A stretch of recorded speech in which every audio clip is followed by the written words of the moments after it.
পরপর 2 দিন কাজ করার পরে আজকে আমাদের গাইয়ের খোয়ার সম্পূর্ণ রেডি হয়ে গেছে।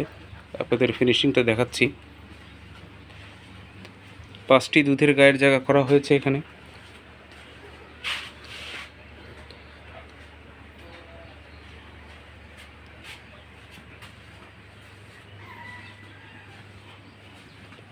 পর্যাপ্ত আলো বাতাস আছে আমাদের এই গায়ের ঘরটিতে।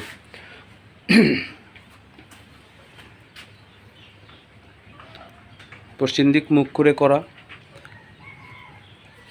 এবং পশ্চিম দিকে পুকুর থাকাতে প্রচুর বাতাস এখান দিয়ে প্রবাহিত হয়, আর পূব দিকটাও আমরা খোলা রেখেছি।